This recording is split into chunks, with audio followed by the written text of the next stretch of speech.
Hey crew, it's Ben, and I'm back with another Bible study. Today we are going to be diving into Exodus. So, if you are not aware of what we are doing in this Bible study, I highly suggest you start in Genesis. If you don't want to start in Genesis, at the very least, watch the intro to this, go through the playlist, because I hold very unconventional beliefs, and I would hate for you to get your feelings hurt. That being said, let's dive in and see what the Word says. Now, some of the unconventional beliefs that I hold is that this, like Genesis, is an amalgamation. The best possible interpretation is that Moses wrote it, right? That's the best possible interpretation, but it doesn't really hold out. We will go through that as we go along. It was probably put together later in order to found a religion. We talked about that in the intro. And because it was to form a religion, and it did so, and it was very effective, and it was useful, and all of the things that it needed to be, God allowed it to be. You can find God in a number of ways. Many people believe that there is only one way. You're free to believe that. But if you believe in Jesus and you sincerely believe that He died for your sins and that you are washed and that you are clean and that you have no worries from that point forward, then be blessed. And you're probably not going to be very comfortable here, but that's okay. You can hang out too. But also, if you believe that if you uphold the pillars of Islam and you believe in Allah and the Prophet Muhammad, you can find God that way too. To think that that's not possible is to put a limitation on God that He didn't put on Himself, man put upon Him. Everybody thinks that they have the right way, and most of you are wrong. I'm wrong too, more than likely. I am a mortal man. But what has been revealed to me is that God is much more basic than anybody's given Him credit for. He is all things. He is me, He is you, He is the space between me and you, and He is the space between the space of me and you. He is all things. Every single thing serves a purpose, including you. And you can either choose to serve that purpose or not. Now, I think that Jesus, in His sacrifice, chose to serve the purpose that was assigned to Him. And He did a great sacrifice, and I love Him for that more than most people who claim His blood even understand that. Like, I don't mean to be prideful in that, but like, I really do hold that sacrifice in great esteem because I believe that He was a man who saw what needed to be done and did it. He did what God called Him to do, and that's how I feel about it. So, without hammering that nail anymore, let's go ahead and dive into Exodus. I believe it's an amalgamation, and I wanted to point that out because now we're going to get into the genealogy real quick, and then we're going to get into some deep history. And I believe that the Moses story of his birth and how it came to be is an amalgamation of a story that they knew, and therefore they integrated into their religion. And these are the names of the sons of Israel who went to Egypt with Jacob, each with his family: Reuben, Simeon, Levi, and Judah; Issachar, Zebulun, and Benjamin; Dan and Naphtali; Gad and Asher. The descendants of Jacob numbered 70 in all, including Joseph, who was already in Egypt. Now Joseph and all his brothers and all that generation died, but the Israelites were fruitful and increased rapidly. They multiplied and became exceedingly numerous, so that the land was filled with them. Okay, let's look at geology real quick, because we are right in the beginning of the book. And Exodus is going to be dealing mainly with, we're in Google Earth here, and let's make sure y'all can see where we're at. Okay, yes, you can. And so we're dealing mainly in this area right here, just to the east of the Red Sea. This is the Red Sea. This right here is Midian, where you see these blue dots that I put there. And this right here, this is all the Midian area. Egypt, of course, is over here where Egypt is, and it was a large territory. We've already talked about Goshen being this green spot right here. This is where the Hebrews who were detested were stationed, right? And so they lived there. They had land. They gave up land. They sold themselves into slavery. We went through that in Genesis. And so now Moses is in Egypt, and I just wanted to get a general overview. We will be popping back and forth over here, but this is the area that we are talking about. The Amalekites, when it comes in, they're in this area right here, just to the northeast of Midian, which is right here. All right, so let's get back to Exodus. And so Joseph and his brothers and all that generation died. So we started with 70 males. That's 140 pairs, right? And so, and then a new king who did not know Joseph came to power in Egypt. Look, he said to his people, the Israelites have become too numerous and too powerful for us. Come, let us deal shrewdly with them, or they will increase even more. And if a war breaks out, they may join our enemies, fight against us, and leave the country. That's interesting because they're slaves, and why would they even think about fighting? Why would they even think about joining someone else, right? Unless you were exceedingly harsh, in which case, why not just expel them? I mean, there's a whole argument. And so the Egyptians appointed taskmakers over the Israelites to oppress them with forced labor. And as a result, they built Pithom and Ramses as store cities for Pharaoh. But the more they were oppressed, the more they multiplied and flourished, so that Egyptians came to dread the Israelites. So this is archetype, right? We're looking at Joseph again in slavery, doing what is required, even though it is harsh, and again being blessed through that. This is faithfulness in subjugation, which is one of the things, right? Even when you're in harsh circumstances, you're supposed to do. I don't want to say you necessarily need to comply with slavery, because slavery is abhorrent and it should not be a thing. But if you're in the situation and you have no other choice, then compliance is the smart choice, at least until you can make your escape. And so do the best you can so that you are trusted to be in the position where you can make your escape. Anything like that, I'm with that. So what they're doing is they're being faithful in their servitude. At this point in history, slavery is very common, right? We just saw it really come to being, but it was common before that. I believe that there was a history well before this, and that there was slavery involved there too. And so they came to dread the Israelites, and that's funny because they hate them. They already find them detestable. They already find them not worthy of life. They are, and now, if in the American history, at any point, the owners of people had thought that the people they owned were actually going to revolt, then they would have taken care of the problem. It happened. It is atrocious. I do not agree with it, but it happened, right? And so the same thing would have happened here to a grand degree, especially when we see the decrees that come down in a minute. Like, that's a half-assed attempt. But what happens in a minute is just half-assed. And so they worked the Israelites ruthlessly and made their lives bitter with hard labor in brick and mortar and with all kinds of work in the fields. Every service they imposed was harsh. Now, this was a culture of shepherds.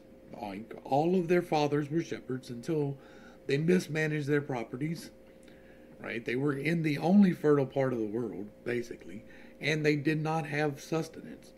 And so they sold themselves and all of their flocks into slavery and became slaves. And now they're into growing things, and that's a whole new culture for them. They're not used to that. They're used to being shepherds.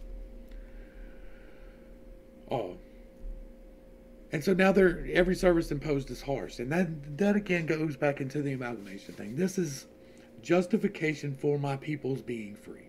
Now, I'm not ever going to say that peoples should not be free. I think that everyone should be free to pursue their own destiny. That's kind of the thing we do here in America, or we used to anyway. And so what we need to do is allow people to do their own thing without any fear of being caught and put into slavery. But back then it was a common thing. And so in order to justify not being slaves and the later escape that's coming, you even if it was oppressive, and it probably was, like, to be very honest, it was probably horribly oppressive. If they detested these people and feared them, then they were probably at the very least doing some things that would be equivalent to Germany a couple of decades ago. And so At the very least, I would imagine that type of situation, and absolutely that justifies getting out. Oh. And then the king of the Egypt said to the Hebrew midwives, whose names were Sipra and Pua, when you help the Hebrew women give birth, observe them on the birth stools. If the child is a son, kill him. But if it's a daughter, let her live. This is what I was talking about with the half-assed effort. And here's another thing, right? Even if we're talking generations in now, right? Joseph is gone. There's a new king who did not even know Joseph. We are talking generations in. We are looking at a large group of people, right? How does there only 2 midwives? Then they can just name them. It's because it's one of those stories that's being amalgamated. People know those stories. They know that this order probably did come down, right? They probably did receive an order like this. Like, it's apparently not an uncommon thing to just kill males. That's something that they just do, and it's foreshadowing the firstborn son's dying, right? That's happening here, and then it's foreshadowing the human sacrifice that comes later in the book. All of these things are being foreshadowed right here with this. Where are we at? We're right here. But if it's a daughter, let her live. That means that he's wanting to breed them. He thinks they're fine breeding stock, but he's not wanting the males to live. And if it's a son, kill him. Now, honestly, if you're the ruler, and if it comes down to this, it's better to just wipe them out. Like, you've got other slaves. Like, at the very minimum, just wipe out all the adults and then keep just the children. And when the next generation comes up, you've got a whole generation that don't even know anything, right? It makes no sense to kill the son, because if you're looking for manual labor, who do you want? Do you want the daughters, or do you want the sons? If you're looking to work them to death making bricks and working the fields, do you want the daughters, or do you want the sons?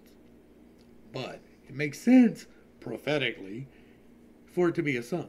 It makes sense in the later story that they already know that this has to be a thing. That Moses being put into the reach. Like, Moses is one of those bottlenecks, right? We talk about the bottlenecks in the other playlist, but in history, I think that you have a large determination of your own destiny.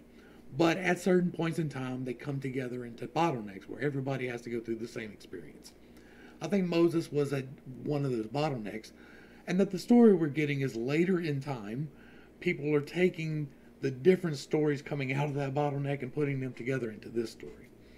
I don't think that this even really got started putting together at the time of Moses. I think it was a little bit farther along, but that is pure speculation on my point, and I freely admit that.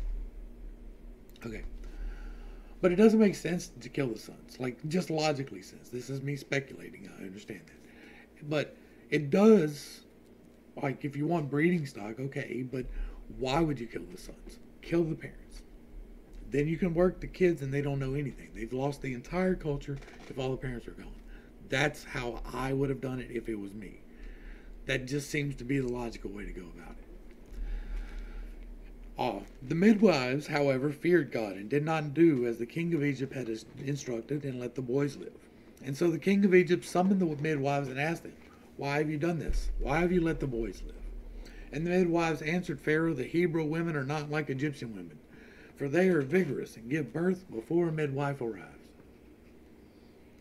Now, I don't know about you, but me, thinking about royalty in general, if they find out that these people aren't carrying out their orders, they don't really give a shit why.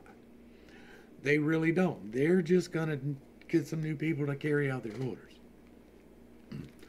So again, we have, I know it's a minor inconsistency. It could be a reading error. It's just showing that it's an amalgamation, right? The narrative is not infallible. That's all. That does not mean that there is not value. That does not mean that there is not grace or prophecy. But it's not infallible. So God was good to the midwives, and the people multiplied and became even more numerous. And because the midwives feared God, he gave them families of their own. That's an interesting turn. That's a whole nother study that we could do, is Why do these midwives, like, they don't get to have kids? They don't get to have families at all? That's pretty messed up. Is that how you get to become a midwife? Find out you're barren? How long do you gotta wait to do that? And then do they get kids? It's another one of those, let's just pull the story together. People know this part of the story. Let's pull it in. And then Pharaoh commanded all his people, every son born to the Hebrews you must throw into the Nile, but every daughter you may allow to live. Again, for the workforce option, just doesn't seem to make sense. All right, 1 second, we're going to get into Exodus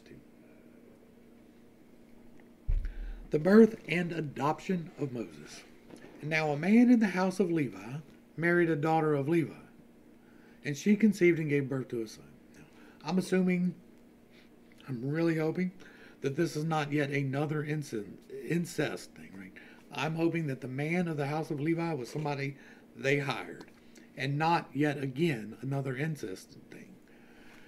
And she conceived and gave birth to a son, and when she saw that he was a beautiful child, she hid him for 3 months. Do I have this pulled up? I'm going to go ahead and pull it up right now. That way I know I'm pulling up what I'm. This beautiful child, pleasant, agreeable, good. If we go to it, let's do this. We'll go to it in the Hebrew here. And we saw that he was Tob. Strong's 2896, pleasant, agreeable, and good. It seems to be that it was, the light was good, and it was good, and it was good, that was good, that was good, that was good. We went through a word study back in Genesis where we talked about Hayah and how it's the breath sound of the name of God, right? Well, this is what immediately follows that in all of those things. When it was seen that he was touched of God is a more intuitive interpretation of the word, granted. But what is being talked about here, where we're looking right here, all of these things that they're listing, that is good. These are the initial creations of God where he is expressing, I am light, let me be separate from day. We went through the word study, and he's talking about I am the waters. I am the animals, and how he creates the I am. And then when he creates the I am, this is the end good. And it was good. This is that. It's the same connotation entirely for the description of this child, which means that it is noticeably different. We have to assume that is because of the house of Levi and the house of Levi. Now, I really don't want it to be one of those bloodline things. I've already talked about I don't believe in the chosen people. I don't. But I do believe that there's forces. I believe that some of them have physical bodies. Not what we generally construe of like a demon and demonic possessions. But I believe that there are visitors. I do believe that there are demons and demonic possessions too. But I believe that there are visitors who, some of them can mask themselves as us, but they are a little bit more radiant. And they show themselves visibly from a distance, right? We saw that. And so I think that that's what this is. I think this is an insertion of that genetics that even comes along later when people who thought they were barren all of a sudden spring out children after a visit from these people. And so I think what we're seeing here is the first real genetic manipulation, insertion into this people. This, you can take it as a historical account, right? I know this is a very unusual interpretation of this, and not everybody by any means is going to agree with me, but I believe that these people were manipulated despite, I don't think that they were singular in that, though. I don't believe that only the Hebrews were genetically altered by these others. I don't. I think that there were people in South America that were doing the same thing, and that there were people in North America and Asia and Europe and even in Australia. I believe these things, because history, like the Bible says that there was something, we don't know what, like before Babel, right? I think that this was Babel.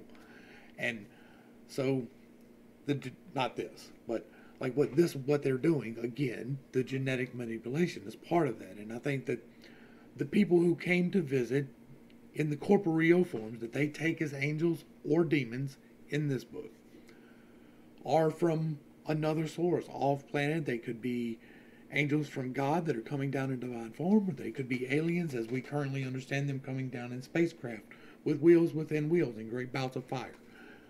I don't know for sure. We can only go with the descriptions we have from here. But this beautiful child right here, this is an important point, right? Because that's what sets him apart in the lore. Like, that's what the reason why all of these stories were put together is because he is one of those mighty men, right? He is someone who is known as one of those mighty people. And I think that the reason that we get the story in the way that we do, we'll talk about why it's so inconsistent, but I think that the reason that we get the story in the way that we do is because he was a mighty man. He was one of the mighty men of old.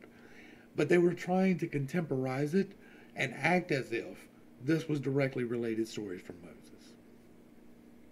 And so she hid him for 3 months. Again, it's hard to hide a baby, right?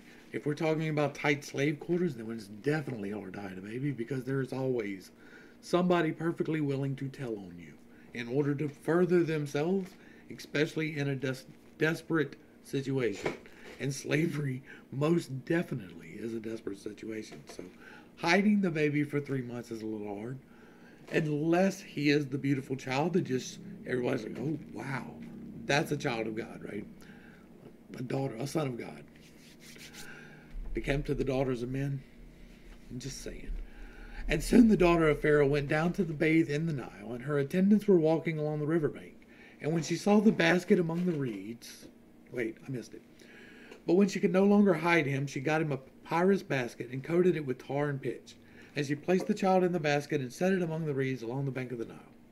And his sister stood at a distance to see what would happen to him. Okay, so Moses' sister is standing there watching from farther away. And soon the daughter of Pharaoh went down to bathe in the Nile, and her attendants were walking along the riverbank. And when she saw the basket among the reeds, she sent her maidservant to retrieve it. And when she opened it, she saw the child. And behold, the little boy was crying. And she had compassion on him and said, this is one of the Hebrew children. Now, I'm assuming that there's enough physical difference to be able to tell. I'm not even going to try to get into the physiognomy, whatever that word is, that describes the way that you look, that makes it appear that you're different, right? Because I believe that we're all, like, everybody's one people, but we all just have, like, different tribes, so to speak. And so there's no real difference in humanity other than the ones that we place on ourselves. And then the sister said to Pharaoh's daughter, shall I go and call one of the Hebrew women to nurse the child for you? Go ahead, the Pharaoh's daughter told her, and the girl went and called the boy's mother. Pharaoh's daughter said to her, take this child and nurse him for me, and I will pay your wages. So the woman took the boy and nursed him. And when the child had grown older, she brought him to Pharaoh's daughter, and he became her son. And she named him Moses and explained, I drew him out of the water. Okay. There's an awful lot of things that have to be just unexplainably assumed, right? This is Pharaoh's daughter, so she is quite literally royalty. For her to take one of these detestable children who have been ordered to die into her care is an extraordinary leap of faith. I am not by any means putting that outside of the scope of what God could do. It may have happened. It may not have happened. I don't know. I can't be firm on that because it really doesn't make sense. Now, it makes sense in the fact that they're trying to pull together this story and this narrative, but it doesn't make sense that she would see this child who was destined to die by the order of her father. And she takes this child and she brings it into her care even after he's done nursing, because it's still going to be one of these Hebrew children. It's still going to be one of these detestables that she wants, like, but it makes the narrative work. And one day, after Moses had grown up and went out to his own people, he went out to his own people and observed their hard labor.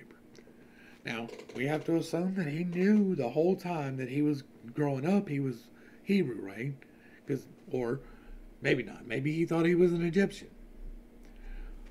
But, what did I do? Go back. All right.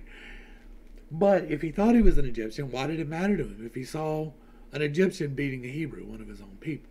So he knew growing up that he was a Hebrew. Pharaoh had to have known that he was a Hebrew too.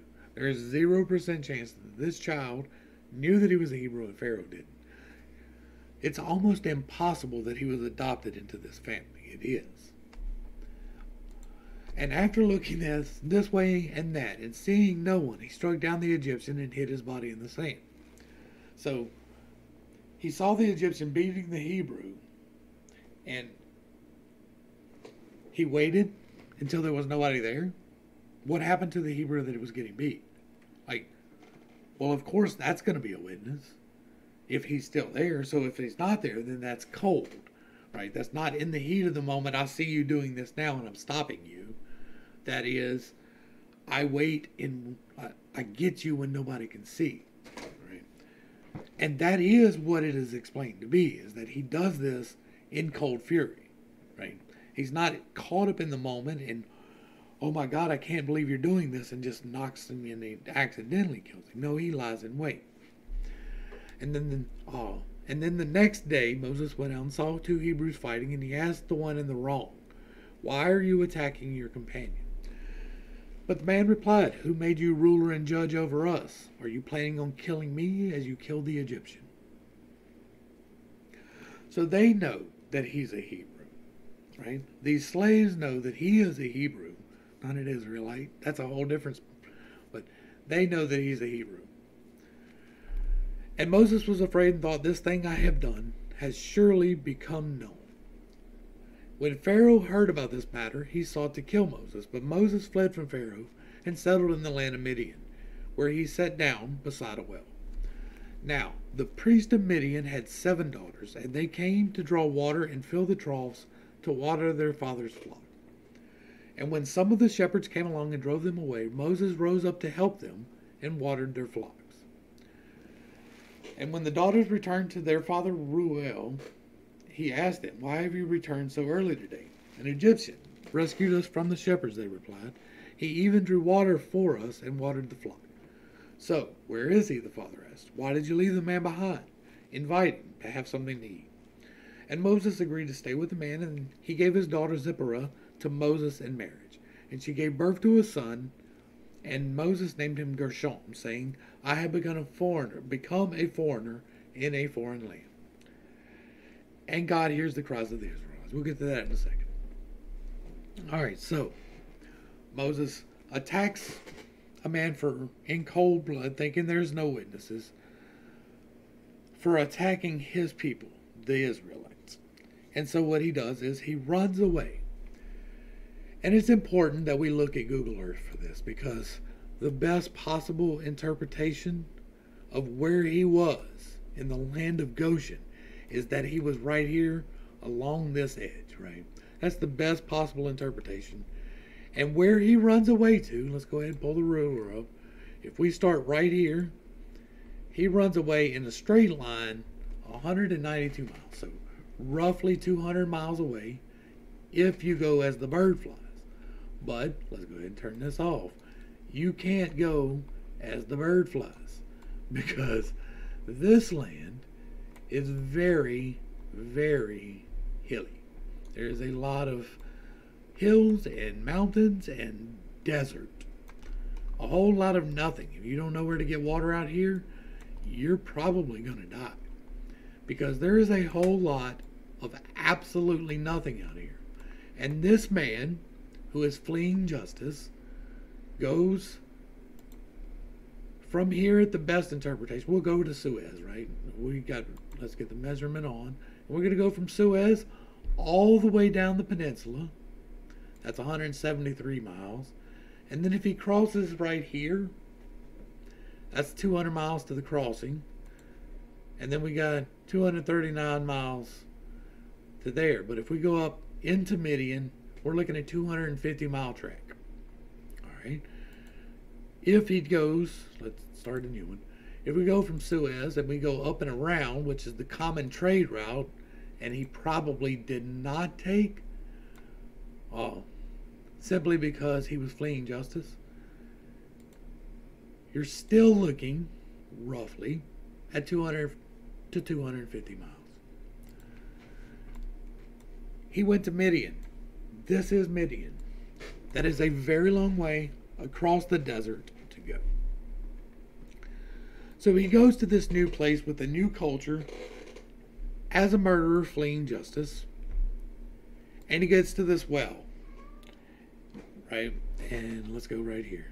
Now a priest of Midian had 7 daughters, and they came to draw water and fill the troughs to water their father's flock. And when some shepherds came along and drove them away, Moses rose up to help them and watered their flock. This is a weird phrasing. Right? Now the priest had 7 daughters, and they went to the well to draw water. I am assuming that that is a common thing. I am assuming that that's something that they do all the time. So why did the shepherds come along and drive them away? Well, maybe they were on private property. Maybe they weren't supposed to be there. So why does the priest send them there if they're not supposed to be there? But they get driven away, and the way it's written, it's like Moses rises up to help the shepherds water their flock, right? Not the priest of the daughters, the priest's daughters. When some shepherds came along and drive them away, Moses rose up and helped them water their flock. And when the daughters returned to their father Reuel, he asked them, "Why have you returned so early today?"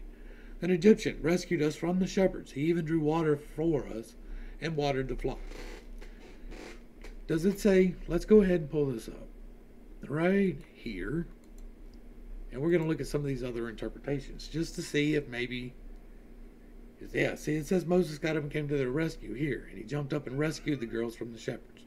So that makes sense. To cast out. Yeah, it's just a bad, it's a bad reference. That's why we go and we look at the other interpretations. The shepherds came and drove them away, but Moses stood up and helped them. That again is still confusing, and that's the New King James that everybody swears by. It sounds like in the King James version, the shepherds came and drove them away, but it doesn't say anything about rescue. And Moses stood up and helped them and watered their flock. It doesn't say that it's implied here that he helped the shepherds. Not the daughters. Now, the next part, he says it's the daughters, but here, it doesn't read that way. A minor inconsistency, again. I know that some of these things are minor, but they're there. The fact is that they're there. Even in the King James Version, we just saw that. That's a problem. That really is. Like, why does it not say he came and drove away and he rescued them? Why is that not included in the text, in the actual text? It's not in the actual text. It wasn't in the good versions. I know it's presumptuous to say that there are good versions, but there are some good versions and there are some really bad versions. And they returned to their father Reuel, and he asked, "Why have you returned so early today?" Their father Reuel. That's funny because it's going to be Jethro in the next chapter. Why have you returned so early today? An Egyptian rescued us from the shepherds. Not a Hebrew, an Egyptian. He even drew water for us and watered the flock. And you can say, okay, he was dressed like an Egyptian. Okay, they're probably a little bit familiar with that, but there's physiological differences. They don't look the same. When the woman looked at the Egyptian woman looked at him in the reed basket, she's like, nope, that's not one of ours. There's a difference. And so, he rescued us from shepherds, and they drew water from us for the flock. Now, here it says he rescued them. Before it didn't. He drew water for us. He says he rose up to help them and water their flock. That part is kind of consistent, but this part is not. So where is he? Why did you leave the man behind? Invite him to have something to eat. And Moses agreed to stay with the man, and he gave his daughter Zipporah to Moses in marriage. And she gave birth to a son, and Moses named him Gershom, saying, I have become a foreigner in a foreign land. This is the lore that is known, right? Moses married Zipporah and had a son named Gershon. That is part of what everybody knows. And so that is getting thrown into this story. Because it's going to be a little while before we hear much about them anyway. And after a long time, the king of Egypt died, and the Israelites groaned and cried out under the burden of their slavery, and their cry for deliverance from bondage ascended to God. And so God heard their groaning, and he remembered his covenant with Abraham, Isaac, and Jacob. And God saw the Israelites and took notice. And again, we have an outside influence about to take place. But we're going to wrap up on 2. We will get into the Moses and the burning bush and all the implications of that in the next one. But so what we have seen so far is Moses is born, Moses is rescued, Moses kills somebody, and Moses runs away. Fleeing the law, he is not, again, not a good man. He is not one that is going to be blessed by the proper God, the one who said, shed no blood of man. He did. He did shed blood of man. And then he ran away, and then he meets the God of his fathers. But these other Hebrews, for 430 years, have been sitting in slavery. Very unjustly, you could say. Because they had land, they came here freely, they entered into service, and then slowly lost everything. And then when they became willing slaves, they prospered, which is a little bit of a weird authoritarian take on history. But they became prosperous, and they were taken care of, and they were able to prosper whenever they had the affairs in order for them. But whenever they were left in charge of their own affairs, they had a tendency in this narrative to kind of fritter away everything. And so they entered into slavery willingly, but they were horribly oppressed. Okay, entering into slavery willingly was actually a thing, and not all slavery was necessarily evil. A lot of it was like working for someone is today, right? It wasn't, unless you were like a prisoner of war or taken captive, it wasn't really like the oppressive way that we think of slavery because of what happened on the North American continent for the most part, but across the entire globe. And so we tend to think of slavery in that context, but a lot of people did enter slavery willingly throughout history. And this was an entire people who said that if you take care of us, then we will stay. And now they have been faithful and they have prospered, and now God hears them in their slavery. Well, why didn't their God hear them before? When they were doing what they wanted, why did it have to wait? You can argue divine timing. I'm not even necessarily going to argue against it, but it is something to consider. It's something to consider that Joseph's descendants wound up being slaves. It's something to consider that all of these people had to be free from their slavery in the manner that they were. Whenever you really look at what we're going to be getting into in the next few chapters and the size and scope of the nation and what we're talking about as people, it gets a little bit weird to talk about. But I'm going to go ahead and wrap this up now. Hopefully I brought a little bit of enlightenment and not too much confusion to a very complicated topic. I know that I hold some very unconventional beliefs. I know that the way that I look at things are not the way that has been taught in any seminary anywhere. I look at this as though these people are players. These events, while not recorded with 100% accuracy, are the general story as recorded by this one people for this one people. It is a history for them that we can all benefit from, because a lot of the other cultures that survived did not keep records, or were set back to the point where all of their records were lost, or there was a great fire in Babylon and we lost a lot of things then. There was a whole lot of things that may have not been unintentional, right? And so there's a lot of hidden history. There's a lot of things pulled out of this book that people swear by as infallible, that has been just yanked out so you can't see it. We will get into that after we go through the entirety of the canonical books. But there are books that have been pulled out that hold knowledge that you need. This is not the irrefutable, infallible Word of God. It is the message of God. And the message of God is this: love the Lord thy God with all of thy heart, soul, and mind. And love your neighbor as yourself. Repent and turn your face to him, and he will bless you. He will come into covenant with you if you enter into covenant with him. If you go to him and say, dear Heavenly Father, I come to you as a sinner, and I repent of my sins. I truly want you to enter into my heart and to change my soul into yours. And it is done. It's that simple. It is that easy. No sacrifice was ever necessary, and none was ever really needed, even though it came along. To the crew, thanks for hanging out. I appreciate every single minute that you are here with me, and I am praying for you every single day. Until next time, I love you. You're perfect, whole, and complete just the way that you are. This has been Pittstake.